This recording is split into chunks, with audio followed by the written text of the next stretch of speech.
Hello friends, welcome back at Mahakal IAS. और जैसा कि आप लोग जानते हैं कि लगातार हम लोगों की पॉलिटी के रिगार्डिंग एमसीक्यू और यूपीएससी ईपीएफओ एग्जाम और आईएएस एग्जाम के रिगार्डिंग पॉलिटी के जो एमसीक्यू हैं वो लगातार ही हम लोग जो है सॉल्व कर रहे हैं। सो बेसिकली 3 क्वेश्चन हैं जिनका डिस्कशन मुझे आप लोगों के साथ करना है।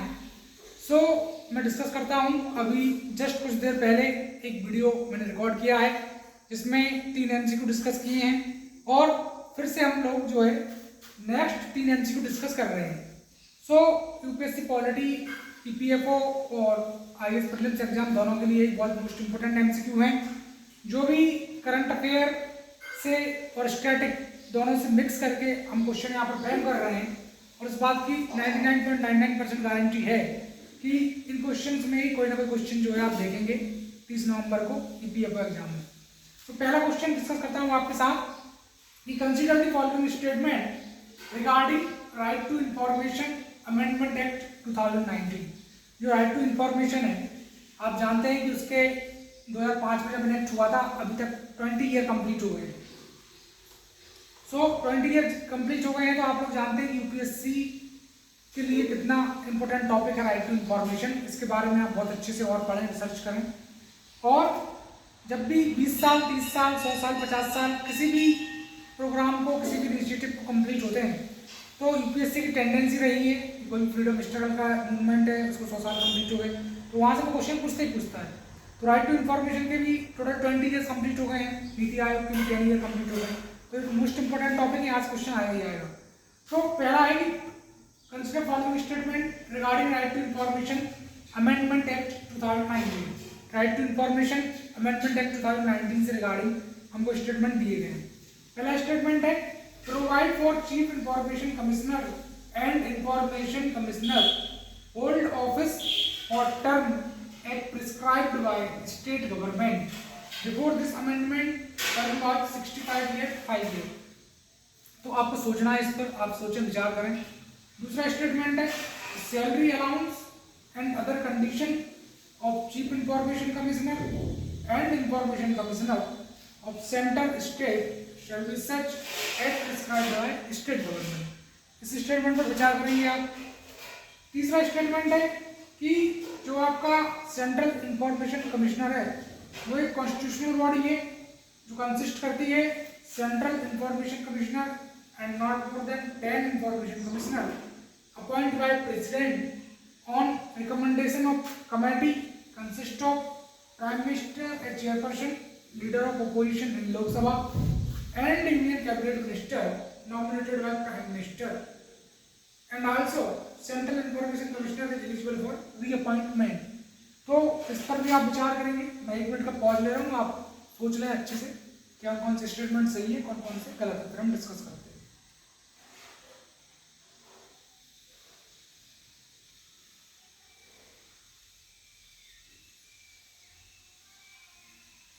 तो फ्रेंड्स, होप आप लोगों ने सोच लिया होगा, आप डिस्कस करते हैं।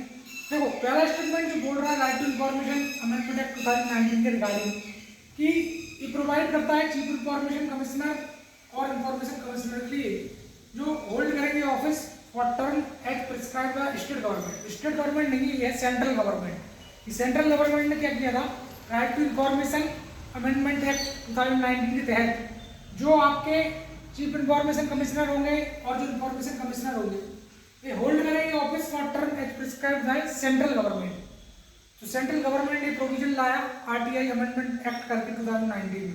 तो स्टेट गवर्नमेंट गलत हो जाएगा, इसकी जगह आएगा सेंट्रल गवर्नमेंट। तो स्टेटमेंट गलत है।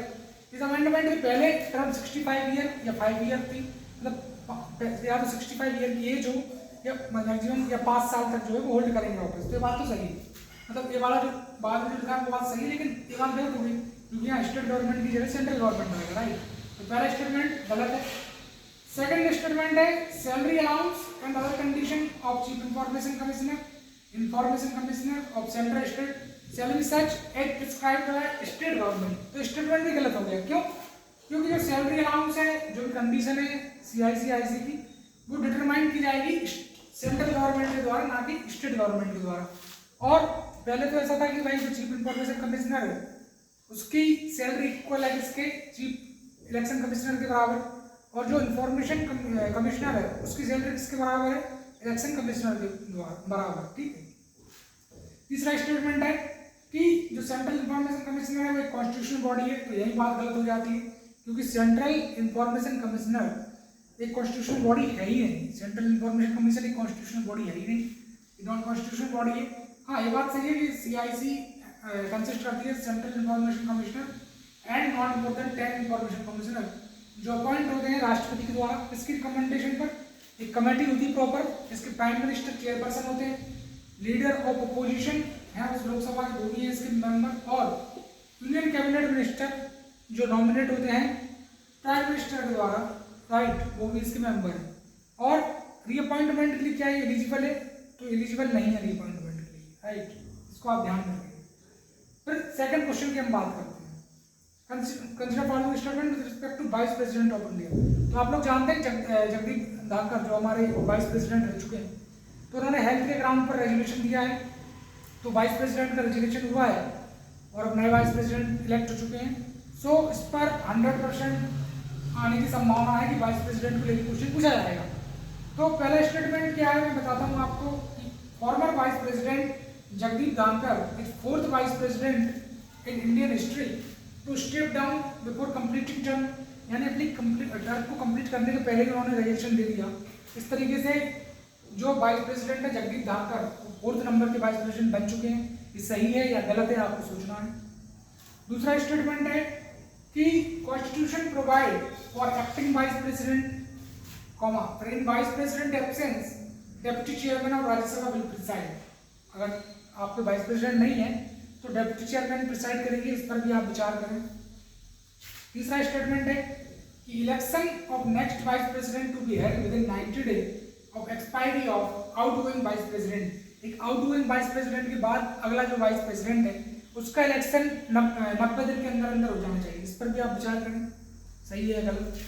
फिर चौथा स्टेटमेंट है कि vice president elected by member of parliament MP from both houses of parliament elected plus nominated, यानी कि नॉमिनेटेड मेंबर है और इलेक्टेड मेंबर है लोकसभा राज्यसभा के, दोनों के द्वारा जो वाइस प्रेसिडेंट इलेक्ट होंगे।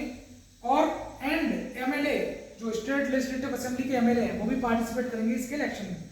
तो चौथा स्टेटमेंट आपको मैंने बताया वाइस प्रेसिडेंट के इलेक्शन से रिगार्डिंग कौन कौन जो है इसमें पार्टिसिपेट करेंगे, तो स्टेटमेंट सही है या गलत ये भी आपको बताना है। और पांचवा स्टेटमेंट ये है कि जो रिमूवल प्रोसेस है वाइस प्रेसिडेंट की, वाइस प्रेसिडेंट को हटाने की जो रिमूवल प्रेसिडेंट है ये कॉन्स्टिट्यूशन में मेंशन है, और जो रिजोल्यूशन है वो राज्यसभा में effective majority that is more than 50% of effective strength and approve by Lok Sabha simple majority. तो इस पर भी आप सोचें विचार करें। जैसे यहाँ पर कॉन्स्टिट्यूशन में मेंशन है, रिमूवल प्रोसेस मेंशन नहीं, मैंने एक्स्ट्रा बता दिया कि नहीं है। आप इतना याद रखना कि जो रिमूवल प्रोसेस होती है वाइस प्रेसिडेंट की वो कॉन्स्टिट्यूशन में मेंशन नहीं है, तो फिर उसको छोड़ा नहीं। अभी तो आप सिंपल जो लिखें कि जो रिमूवल प्रोसेस है वाइस प्रेसिडेंट का वो रिजोल्यूशन पास करना होता है, उसके लिए राज्यसभा में effective majority that is 50% of effective strength and approved by Lok Sabha bye simple majority. ये स्टेटमेंट सही है या गलत है सोचें। 5 स्टेटमेंट हैं, 5 स्टेटमेंट के बारे में आप डीपली सोचें कौन सी बात सही है कौन सी बात गलत है, फिर हम जो है अच्छे से डिस्कशन करेंगे इस पर। 1 मिनट का टाइम है आपके पास, सोच लें।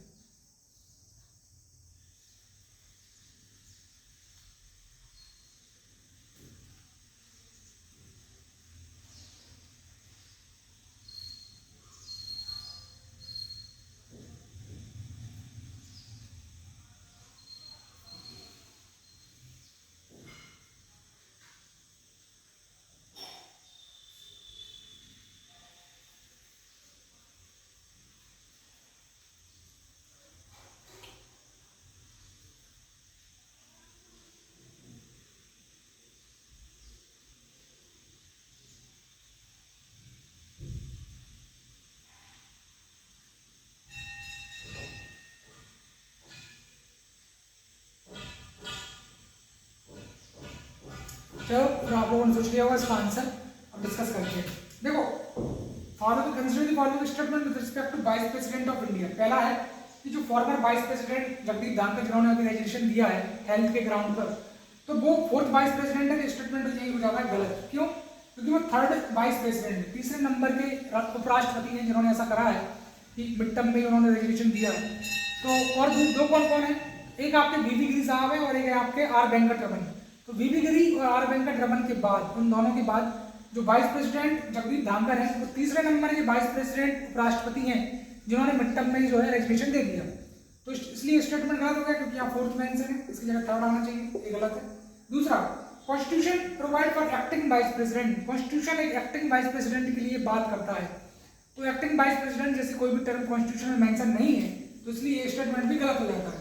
इन वाइस प्रेसिडेंट एब्सेंस, हाँ ये बात सही है कि वाइस प्रेसिडेंट के एब्सेंस में डिप्टी चेयरमैन जो राज्यसभा की प्रिसाइड करेंगे, बाकी ये वाली चीज गलत है, इसलिए पूरा स्टेटमेंट गलत हो जाता है। तो सेकंड स्टेटमेंट भी गलत है। तीसरा statement, election of next vice president to be held within 90 days of expiry of outgoing vice president. तो स्टेटमेंट आपका हो जाता है गलत, क्यों? क्योंकि 90 डे नहीं है, इसकी जगह आना चाहिए 60 डे। 60 दिन के अंदर में अगला वाइस प्रेसिडेंट जो है उसके इलेक्शन की तैयारी हो जाना चाहिए 60 दिन के अंदर 60 डे के अंदर। और आपने देखा कि करंट वाइस प्रेसिडेंट है उनका भी 60 डे के अंदर हो गया, तो 90 डे इसलिए गलत हो गया, इसकी जगह 60 डे आना चाहिए, राइट। तो चौथा है कि vice president elected by member of parliament from both houses of parliament, elected plus nominated, यानी इलेक्टेड मेंबर लोकसभा के, नॉमिनेटेड मेंबर लोकसभा के। नॉमिनेटेड तो अब रहे नहीं क्योंकि एंग्लो इंडियन के लिए दो जो थे, तो 104 कॉन्स्टिट्यूशन अमेंडमेंट एक्ट से जो लोकसभा में अंडर आर्टिकल 331 जो बात की गई थी कि भाई 2 एंग्लो इंडियन के मेंबर नॉमिनेटेड होंगे लोकसभा में, तो वो तो अब 104 कॉन्स्टिट्यूशन अमेंडमेंट एक्ट से हटा दिए गए। बाकी जो इलेक्टेड मेंबर है लोकसभा के, जो सांसद हैं, वो तो पार्टिसिपेट करेंगे वाइस प्रेसिडेंट के इलेक्शन में। उसके साथ साथ राज्यसभा के इलेक्टेड मेंबर और जो नॉमिनेटेड है 12 member, art, literature, science, social service, cooperative society in case of state legislative council के केस में कोऑपरेटिव सोसाइटी भी। बाकी जो literature, art, science, social service है, उनसे जो 12 मेंबर नॉमिनेट करते हैं जिनको सांसद बनाया जाता है राज्यसभा में, तो वो भी कहीं के नॉमिनेटेड मेंबर पार्टिसिपेट करते हैं वाइस प्रेसिडेंट के इलेक्शन में। और साथ में लिखा है कि एमएलए पार्टिसिपेट नहीं करते, बात आप ध्यान रखेंगे। प्रेसिडेंट के केस में, राष्ट्रपति के केस में एमएलए पार्टिसिपेट कर सकते हैं, बट वाइस प्रेसिडेंट के इलेक्शन में जो विधायक हैं, जो एमएलए हैं, वो पार्टिसिपेट नहीं करते। तो स्टेटमेंट तो यार गलत। और ये आर्टिकल 66 में मेंशन है, आर्टिकल 66 में आप याद रखेंगे कि एक जो एडेड इन्फॉर्मेशन बताऊं आपको, तो आर्टिकल 66 में मेंशन है वाइस प्रेसिडेंट के इलेक्शन को लेके, और आर्टिकल 63 में मेंशन है office of vice president, America से हमने अडॉप्ट किया है। सो आर्टिकल 63 में आपको मिल जाएगा वाइस प्रेसिडेंट के ऑफिस के बारे में। फिर अगला है कि वाइस प्रेसिडेंट को अगर मुझे हटाना है, तो इस बात को आप याद रखेंगे हमेशा के लिए कि कॉन्स्टिट्यूशन या संविधान में मेंशन नहीं है कहीं से कहीं तक हटाना वाइस प्रेसिडेंट को, बट जो रिमूवल प्रोसेस है वाइस प्रेसिडेंट की, वो किस तरीके से होती है वो मैं आपको बताऊं। तो एक रेजोल्यूशन पास करना होता है राज्यसभा में, और वो रेजोल्यूशन जो है इफेक्टिव मेजोरिटी से पास होता है। इफेक्टिव मेजोरिटी है 50% of effective strength. Effective majority का मतलब है टोटल जितने मेंबर हैं उनमें से माइनस करना है, हटाना है, किस चीज को हटाना है, जितनी सीट खाली है, जितनी सीट वैकेंट है, total number of seat minus vacant seat, that will equal to effective majority. So removal process जो वाइस प्रेसिडेंट की है वो है एक रिजोल्यूशन से, राज्यसभा में रिजोल्यूशन होगा, वो रिजोल्यूशन होगा इफेक्टिव मेजोरिटी का, that is more than 50% of effective strength and approve by Lok Sabha bye simple majority. Lok Sabha में अप्रूव हो जाएगी सिंपल मेजोरिटी से, तो स्टेटमेंट हो जाता है आपका सही। इसमें मैंने आपको एक बात मेंशन रखना है, कॉन्स्टिट्यूशन में रिमूवल प्रोसेस वाइस प्रेसिडेंट का मेंशन कहीं से कहीं तक नहीं है। अब आ जाते हैं तीसरे नंबर के MCQ, third MCQ. Preamble reflect the aspiration of people, serve as key to understanding constitution spirit, पहला स्टेटमेंट। दूसरा, initially preamble declared India on 26 January 1950 as sovereign, democratic and republic. तीसरा है 44th कॉन्स्टिट्यूशनल अमेंडमेंट एक्ट, यानी 44वां constitutional amendment act जो है उसने edit करी term को, that is socialist and secular, यानी सोशलिस्ट और सेक्युलर नाम के टर्म को ऐड किया है 44th कॉन्स्टिट्यूशनल अमेंडमेंट एक्ट ने। तो आप बताएं मुझे कि तीनों स्टेटमेंट में कौन सा सही है कौन सा गलत, थोड़ा सोचें, 1 मिनट का टाइम है।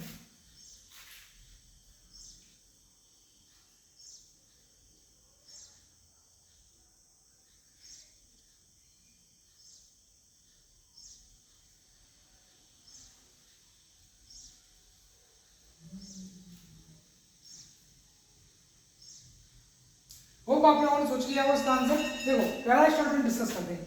Preamble reflect expression of people serve as key to understanding constitution spirit. ये स्टेटमेंट बिल्कुल सही है, क्योंकि प्रीएम्बल आपका एक्सप्रेशंस हम बोलते हैं, we the people of India having solemnly resolve to constitute India into a sovereign democratic republic socialist secular, सारी बातें की गई। सो प्रीएम्बल जो पीपल के एक्सप्रेशन है, माइंड मेकर ऑफ कॉन्स्टिट्यूशन और समरी ऑफ कॉन्स्टिट्यूशन भी हम इसको बोलते हैं, पूरे संविधान की समरी है, अच्छी अच्छी बातों का इसमें रिफ्लेक्शन है प्रीएम्बल में, यूनिटी इंटीग्रिटी की बात करता है। तो preamble reflect expression of people serve as key to understanding constitution spirit, statement बिल्कुल सही है। दूसरा statement, initially preamble declared India on 26 January 1950 as sovereign democratic republic. तो प्रीएम्बल ने इनिशियली डिक्लेयर किया इंडिया को 26 जनवरी 1950 को सोवरेन डेमोक्रेटिक रिपब्लिक। ये बात बिल्कुल सही है, दोनों स्टेटमेंट सही है कि जब 26 जनवरी 1950 को इनेक्ट हुआ आपका संविधान, तो उस समय सोवरेन डेमोक्रेटिक रिपब्लिक, ये तीनों बातें जो है प्रीएम्बल में मेंशन थी। स्टेटमेंट भी सही है। तीसरा स्टेटमेंट है कि 44th कॉन्स्टिट्यूशनल अमेंडमेंट एक्ट ने 3 टर्म को ऐड किया, एडेड द टर्म, 2 टर्म को ऐड किया, सोशलिस्ट और सेक्युलर। सेक्युलर और सोशलिस्ट दोनों ही टर्म जो है 44th कॉन्स्टिट्यूशनल अमेंडमेंट एक्ट ने जो है ऐड कर दी। तो स्टेटमेंट हो जाएगा गलत। क्यों गलत होगा? क्योंकि 42nd कॉन्स्टिट्यूशनल अमेंडमेंट एक्ट, जिसे मिनी कॉन्स्टिट्यूशन भी बोलते हैं, उस मिनी कॉन्स्टिट्यूशन में 42nd कॉन्स्टिट्यूशनल अमेंडमेंट ने जो है ऐड किया था सोशलिस्ट को और सेक्युलर। तो सेक्युलर और सोशलिस्ट टर्म जो है ऐड की गई है 42nd कॉन्स्टिट्यूशनल अमेंडमेंट एक्ट के थ्रू, ना कि 44th के थ्रू। ये हो जाएगा गलत। और इस पर लगातार अभी डिबेट चल रही है, पीआईए पब्लिक इंटरेस्ट लिटिगेशन लगाई थी, इसलिए मैंने क्वेश्चन फ्रेम किया है, करंट अफेयर से लिंक है इसका, कि भाई कई लोग थे कि सोशलिस्ट सेक्युलर नाम के वर्ड को हटा दिया जाए।